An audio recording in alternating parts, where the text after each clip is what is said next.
UPSC is highly unpredictable. अब मैं ये नहीं बोल रहा कि अनप्रडिक्टेबिलिटी किस सेंस में। आज के डेट में देखो आंसर कीज, कुछ भी आंसर कीज जो कॉन्स्टिट्यूशन ऑफ इंडिया गेजेट में सही आंसर है वो यूपीएससी गलत मान रही है।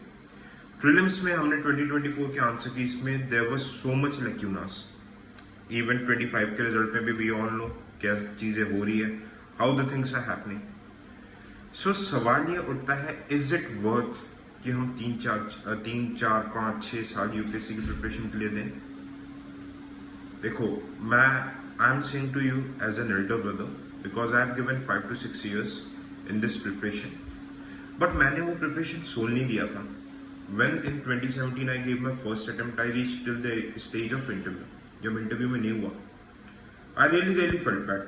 बट मुझे ये चीज पता थी कि यार अकेले सिर्फ इसकी तैयारी करना is very risky. I cleared CAPF join as an assistant commandant in BSF. अब मैं ये क्यों बोल रहा हूँ रिस्की है, क्यों इतनी अनप्रेडिक्टेबिलिटी है, क्यों इतनी अनसर्टेनिटी है। देयर आर मेनी पीपल जो लास्ट रैंक में IPS IRS बनते हैं, नेक्स्ट रैंक में एग्जाम देते हैं, ऑल्दो दे क्लियर, बट उनका रेशियो बहुत कम है। क्यों ऐसा होता है कि मैक्सिमम लोग IPS बन के भी नेक्स्ट ईयर मेन से क्लियर नहीं कर पा रहे। I personally know more than 10 type of these peoples. क्यों ऐसा हो रहा है कि अलाइड सर्विसेज में जाके they are not able to clear mains और इवन प्रीलिम्स। ऐसा तो नहीं है कि एक साल के अंदर उनका इंटेलेक्ट कम हो जाएगा, एक साल के अंदर पूरा उनकी पढ़ाई करने की कैपेसिटी सब कम हो जाएगी और they should perform better.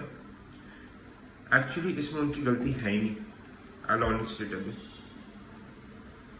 The nature of the examination, mains में आंसर कैसे चेक होता है, there is no transparency. काफी स्टेट पीसेस में कॉपीज खुलती है, UPSC don't even open the copies.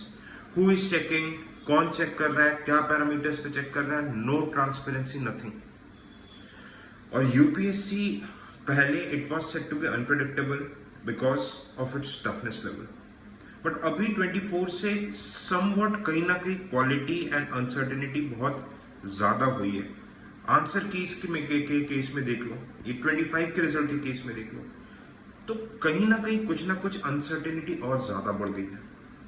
Yes, people are going, PIL file होगा, supreme court भी बोलेगी कि भाई UPSC should release its answer key before the final declaration of the result, है ना। But if you have given 2, honestly मैं आपको बताऊं, आप 2 या ज्यादा से ज्यादा 3 से ज्यादा डेडिकेटेड अटेम्प्ट से ज्यादा देने की जरूरत नहीं है। Full time, I know it's one of the best job of the nation. आप फर्स्ट अटेम्प्ट, सेकंड अटेम्प्ट, ज्यादा से ज्यादा थर्ड अटेम्प्ट दो विद फुल टाइम प्रिपरेशन।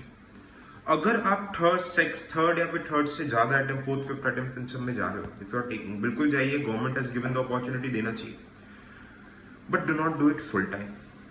मैं आपको ये बता रहा हूँ, आई हैव मेनी मेंटर, मतलब मेरे ऐसे बहुत स्टूडेंट्स हैं who have wasted their 4-5 golden years of their youth, and at the last UPSC अगर आप क्लियर करते हो तो भाई आपकी लाइफ सेट है। अगर आप नहीं क्लियर करते, 4-5 साल वेस्ट करते हो, आपको कोई डिग्री नहीं मिल रही, आपका कोई स्किल एनहांस नहीं हो रहा, सर्वाइवल के लिए कुछ तो करना पड़ेगा ना। तो it becomes very difficult for you to join any other service और प्राइवेट सेक्टर में, क्योंकि आपका 5-6 साल का गैप आ गया। आपने अपने पीयर्स से, आप अपने सोशल लाइफ से बहुत ज्यादा कट ऑफ हो गए, एंड दस यूपीएससी इस वे में समवट लाइफ की इक्विवेलेंट हो जाता है। UPSC is way way way way way lesser than your life, your sanctity of your mental health and mental peace. तो मेरी बात मानो, 2 से 3 अटेम्प्ट दो, ओके। इवन मैं तो बोलूंगा सेकंड अटेम्प्ट के बाद से स्टार्ट एक्सप्लोरिंग प्लान भी, उसके साथ साथ दो ना यार अटेम्प्ट। भाई जॉब करके भी बहुत लोग निकालते हैं। इन माय मेंटरशिप, जब मैं मेंटरशिप करता हूँ, I have a student who is DSP, I have a student who is already a BDO, तैयारी कर रहे हैं, who are already in the IT sector. एक स्टूडेंट ही is already in the defence state service, कर रहे हैं। Time सब ने भाई, आपने 1 साल लग के तैयारी कर ली, बेस बन गया, फिर आपको बस रिवाइज एंड आंसर राइटिंग करना है, मेंस के नोट सॉर्ट आउट करना है, okay. So this is my advice, ठीक है। नहीं तो फिर यार देखो, होता क्या है ना कि आप इस जर्नी में लगे रहोगे, at the end if you clear it that's fine. दिखाते हैं जैसे भाई इंस्पिरेशनल स्टोरीज आती है, 5th अटेम्प्ट में क्लियर किया, 6th अटेम्प्ट में, but that's only the colourful cover of that encyclopedia. What about the people who don't clear? 99% तो ऐसे लोग हैं जिनने क्लियर नहीं किया। What are they doing? Life फंस जाती है, 27-28 साल के हो जाते हैं, 29 साल के हो जाते हैं, लाइफ फंस जाती है, कुछ करने को नहीं रहता। Okay, then you get explore, फिर डिप्रेशन, ये सारी चीजें होती है। तो वाई नॉट, एक ये जवानी है दीवानी का बहुत अच्छा डायलॉग है। Okay, if you seen the movie, life में सही टाइम पे सही जगह से कट लेना चाहिए, वरना गिले शिकवे होने लगते हैं।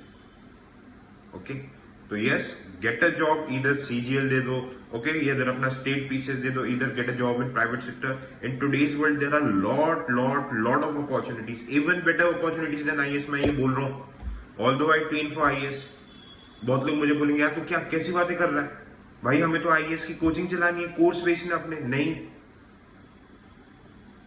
आपके लाइफ से, आपके मेंटल हेल्थ से बड़ा कुछ भी नहीं है। There are many things better. Even ना भाई इतना अच्छा है तो लोग क्यों रिजाइन कर रहे हैं? No doubt, as per me it is the best service in the nature, but कई लोगों के लिए नहीं होगा। Many people are resigning. आप देखो इतने सारे आईआरएस आईपीएस लोग छोड़ छोड़ के कोचिंग खोल रहे हैं, they are doing anything out of India. So whatever you like, get a plan B.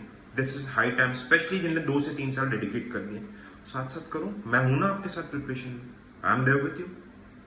Okay, तो आप मेरे टेलीग्राम चैनल को ज्वाइन कर सकते हो to get connected with me. I guide you personally कैसे करके क्या करना है। टेलीग्राम चैनल का लिंक इस वीडियो के डिस्क्रिप्शन में है। Thank you so much. जय हिंद।